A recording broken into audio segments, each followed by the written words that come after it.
Alright guys, welcome to the last game I have in this NU tournament. This one's against my my good friend Chaz. Odds are if you're watching this now, you probably have seen this video from his end because I'm pretty sure I will have plugged it at this point.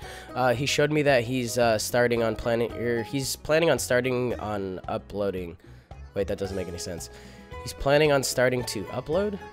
Yeah, that works out. But anyway, our game was the first game he actually narrated and uploaded. It's on unlisted right now as we speak. But it's this exact game, so I'll have probably plugged it, and you probably will have seen the other end of it. But I figured for those of you that didn't check it out and are just kind of exclusive to my channel's content, you get to watch this really cool game that we had. So Chaz is not well-versed in the way of NU at all. For most of the people in the room, it was a different language, with just a lot of different context going on. Shit, where did my music go? There it is. Oh, whatever. Okay, I just left it on the wrong spot on the Vegas track. Yuck. Anyways, I saw that Typhlosion was going to be a pretty likely lead, just to scare shit off with Eruption. I figure, you know what, I can get the Stealth Rocks up on turn 1.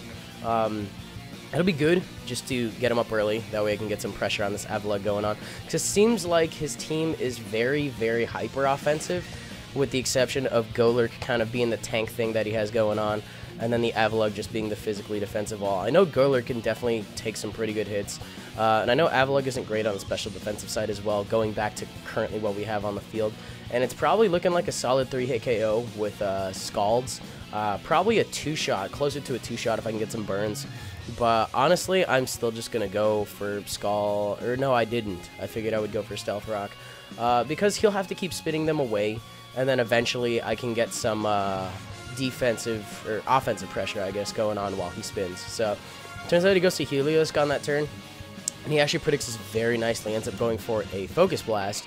So Chaz is the second person to actually expect this thing to come in, and that was a really good play. It looks like it's a roll, so I figured I would chance it again. This thing is actually a massive threat. Being on the other side of this thing, there was not a lot of NU that could have switched in on Helios. This thing's coverage is really good, and it outpaces a lot of the metagame naturally. So I'm going to go out into this thing, and I make a fairly big misplay here in thinking, once again, that people were going to suspect that I was Scarfed. Not one single person decided to chance it and say, hey, you know what, I don't want to deal with the Scarf Typhlosion, I would much rather go on the defensive. They instead stay in, and they're just like, fuck you. So the moral of the story I've learned is if you have a Typhlosion up against anybody at the freaking UW Pokemon Club, don't bluff it. Just make sure it's actually Scarf, because these people will run headfirst into traffic even if the truck looks like a very convincing balloon. Like, they'll just be like, fuck it, I don't care. I'll punch a bee, I don't give a shit. So I go into Scyther, and I figure a Quick Attack will be able to do the job to it. That should have been a dead ringer, that I was slower than it. I'm sure he knows that now, but he was unsure of Scyther's base speed, so that doing that right there, it'll come into play later, I'll explain it. But Quick Attack does not do much to Avalugg at all, so I'm just gonna go out into freaking Print Pull Up again, and we're just gonna repeat this shit. So I'm pretty sure his set is Stealth Rock, Rapid Spin, Recover, and probably Avalanche, if I'm not mistaken. I did trade, I cloned a lot of my stuff because what happened? I think we lost this copy of his X cartridge, which I felt terrible about. So I just gave him a lot of clones of my Battle Ready stuff, and then I think he ended up beating Omega Ruby anyway. So he's got a lot of shit that has the exact same name as mine, and he's bred some extra stuff as well. Right here, what did I go for? Oh, I predicted the switch out to Girder is what happened there, because, you know, a Scald Burn on that thing would have been absolutely terrifying. I think I just ended up going for... Did I go for an Aerial Ace here? I think I did, and it just really doesn't do that much to Avalugg at all. This thing is just such a beast. He's probably just going to end... Or no, wait, no. He doesn't have... I don't know why I said Stealth Rock, Rapid Spin, Recover. This thing doesn't get Stealth Rock. Can you imagine? That'd be terrifying. Well, not really, actually. This thing probably has Rapid Spin, Recover, the Avalanche, and either Earthquake or Crunch, I would assume. I really don't know why I went out into this thing.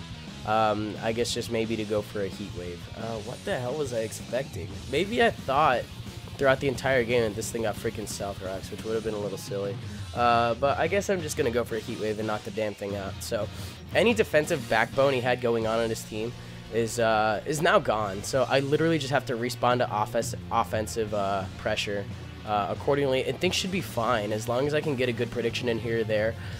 It shouldn't be too hard to make quick work of this. So here's one of those opportunities I'm actually referring. That eruption came out of his butt. You need to calm down with Chipotle, buddy. But as you can see, like a full HP eruption from a Typhlosion doesn't do shit to Prinplup. If you need a special defensive defogger in that tier, do it. This thing's good.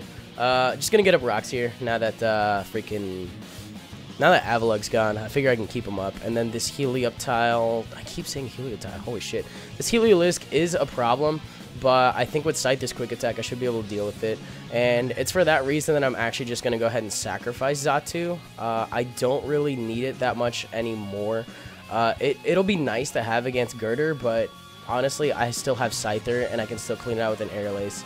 So as long as I can just play out that situation accordingly, because I know if Girder has knockoff, now thanks to the fact that I do not have a freaking Culber Berry, it's actually more of a liability, and getting rid of Helioptile is more important to me than anything else. So this was probably a little bit of a choke on Chaz's behalf right here, because he knows that the only way he'll be able to outpace Quick Attack is if he goes for his own Quick Attack.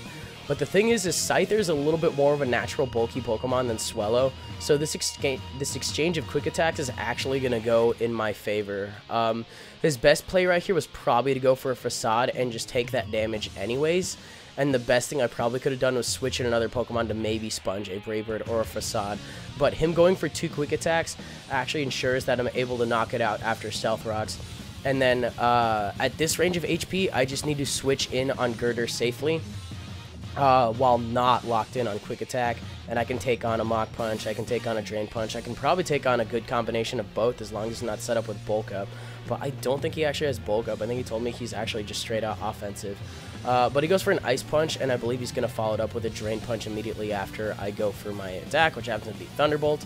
I started playing a little bit recklessly here, but it's because I really wanted to get Scyther in just to get this thing out of the way, because this thing was probably one of the bigger threats I had to worry about.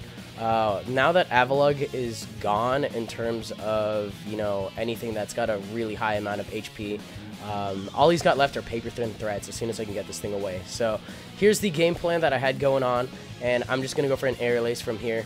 Eviolite is not going to save the Girder from that range, nor do I really think it would have at full, because that's Technician boosted and super effective, and Stab. It's a beautiful Venn diagram to have on Scyther. So I'm going to get a little bit of Stealth Rocks damage here. I do have Scyther, and I do have Prinplup, and I think I maybe have one more Pokemon left at this point.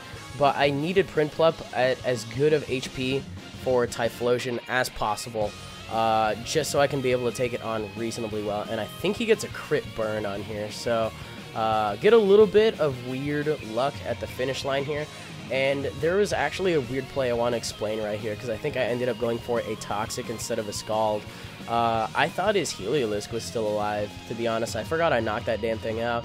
So I go for a Toxic here, but I'm actually able to live another Flamethrower slash Burn exchange here and just go for a... what did I go for? I think I went for a Torrent boosted Scald, which I think is actually going to be able to finish it off from there. So brings me down to 8. I will die to Burn immediately after, and if this doesn't finish him off, the Poison... Oh, yeah, it does.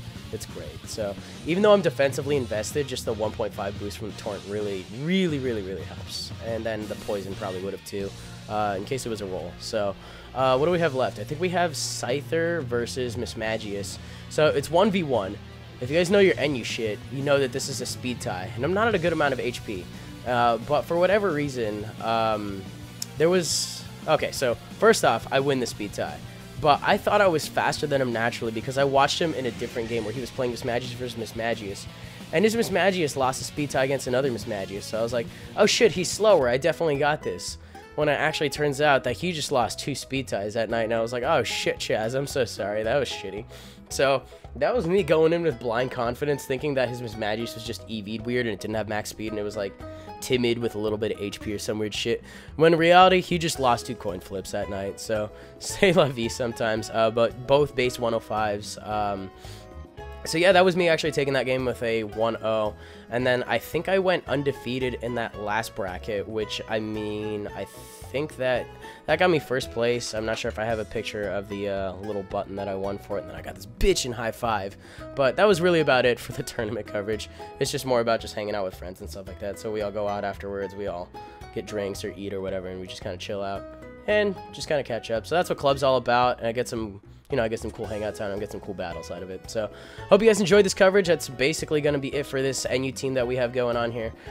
Shout out once again to the RMT that I got the base of this from, basically the Prinplup, the Zotzi, the Regice, and the Choice Banded Scyther. I did tweak a little bit, but for the most part everything is pretty much the same. So awesome team, not mine at all. Definitely go check it out. I'm sure I've linked it in the description at least once or twice at this point. If not, somebody remind me. And that's what we have going on for the coverage. So hope you guys enjoyed it. I will definitely see you guys on my next couple of videos. Yeah.